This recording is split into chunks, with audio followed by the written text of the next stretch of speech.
چلیں آج ذرا ایک میڈیکل جاسوس بنتے ہیں۔ ہم ایک ایسے پراسرار سینے کے درد کی تہہ تک پہنچیں گے جس کی ایک بہت ہی خاص پہچان ہے۔ ذرا سوچیں کہ سینے میں ایک دم سے تیز چبھنے والا درد اٹھتا ہے، ایسا درد جو کسی کو بھی ڈرا دے۔ لیکن پھر ایک عجیب سی بات ہوتی ہے، جیسے ہی کوئی آگے کی طرف جھکتا ہے درد میں کچھ سکون مل جاتا ہے۔ یہ کوئی معمولی بات نہیں، یہ ہمارے کیس کا پہلا اور سب سے بڑا سراغ ہے۔ اچھا، تو اس ایک بڑے کلو کی وجہ سے ہمارا سب سے پہلا شک جاتا ہے ایکیوٹ پیریکارڈائٹس پر۔ نام تھوڑا سا مشکل لگ رہا ہوگا، لیکن گھبرانے کی ضرورت نہیں۔ ہم اسے بالکل آسان زبان میں سمجھیں گے کہ آخر یہ ہے کیا اور دل کے ساتھ کیا کرتا ہے۔ تو آخر یہ ایکیوٹ پیریکارڈائٹس ہے کیا؟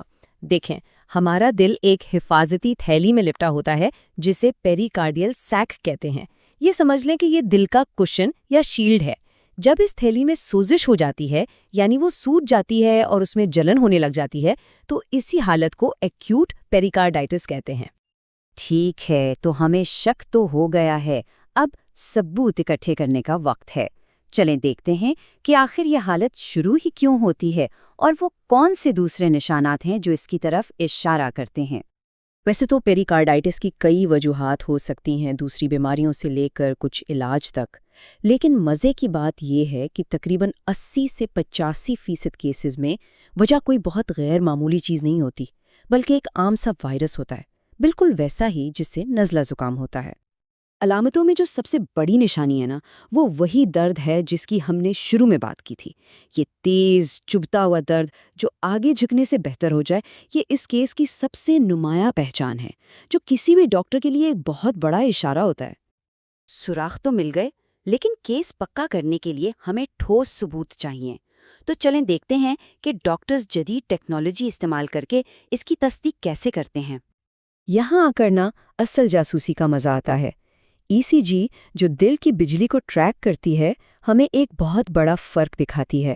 سوچیں کہ ہارٹ اٹیک دل کے نقشے پر ایک مقامی مسئلہ ہے جو صرف ایک حصے کو متاثر کرتا ہے، لیکن پیریکارڈائٹس ایک عالمی مسئلہ ہے۔ سوزش پورے دل پر اثر کر رہی ہوتی ہے، جس سے ای سی جی پر ایک بہت ہی خاص پھیلا ہوا پیٹرن بنتا ہے، اور ایک خاص سگنل جسے پی آر ڈپریشن کہتے ہیں، وہ تو سمجھے پیریکارڈائٹس کا فنگر پرنٹ ہے۔ اچھا، اب یہ 30% کا کیا معاملہ ہے؟ یہ ایک ایسا سراغ ہے جو تھوڑا کنفیوز کر سکتا ہے۔ پیریکارڈائٹس کے تقریباً 1/3 مریضوں کے خون میں ٹروپونن نامی ایک مارکر بڑھا ہوا ملے گا۔ عام طور پر ڈاکٹرز یہ مارکر تب دیکھتے ہیں جب انہیں ہارٹ اٹیک کا شبہ ہو، کیونکہ یہ دل کے پٹھوں کو نقصان پہنچنے پر خون میں آتا ہے۔ تو پھر یہاں اس کا کیا مطلب ہے؟ تو اس کا سیدھا سا مطلب یہ نہیں ہے کہ ہارٹ اٹیک ہو رہا ہے، بلکہ یہ ہمیں بتاتا ہے کہ سوزش اتنی زیادہ ہے کہ وہ دل کی حفاظتی تھیلی سے نکل کر دل کے پٹھوں کی بیرونی تہہ کو بھی تھوڑا بہت تنگ کر رہی ہے۔ اس حالت کو مایوپیریکارڈائٹس کہتے ہیں۔ یہ ایک اہم تفصیل ہے جس سے ڈاکٹروں کو سوزش کی شدت کا اندازہ ہوتا ہے۔ تو کیس حل ہو گیا، تشخیص بھی ہو گئی، اب آتا ہے سب سے اہم حصہ، یعنی علاج اور صحت یابی۔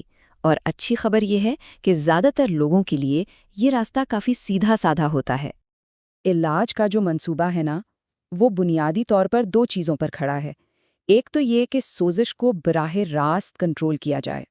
یہ عام طور پر آئبوپروفین جیسی دوائیوں اور کولچیسین سے کیا جاتا ہے، جو سوزش کم کرنے میں بہت مدد دیتی ہیں۔ اور دوسرا ستون بہت ہی سادہ ہے، آرام۔ جسم کو خود کو ٹھیک کرنے کے لیے وقت چاہیے، اس لیے بھاگ دوڑ کم کرنا بہت ضروری ہے۔ زیادہ تر لوگوں کے لیے اچھی بات یہ ہے کہ اس کا علاج گھر پر ہی ہو سکتا ہے، ہسپتال میں رہنے کی ضرورت نہیں پڑتی، بس جسم کو وقت دینا ہوتا ہے۔ خاص طور پر کھلاڑیوں کے لیے اس کا مطلب ہے کم از کم 3 مہینے سخت ورزش سے دور رہنا، تاکہ دل کو پوری طرح ٹھیک ہونے کا موقع مل سکے۔ جلد بازی سے معاملہ خراب ہو سکتا ہے۔ اور آخر میں ایک بہت دلچسپ سوال، سوزش عام طور پر تو ہمارے جسم کی دوست ہے جو ہمیں انفیکشن سے بچاتی ہے، لیکن اس کیس میں یہی دفاعی نظام تکلیف کی وجہ بن جاتا ہے۔ یہ ہمیں سوچنے پر مجبور کرتا ہے کہ ہمارے جسم کے اندر کتنا نازک توازن قائم ہے نا؟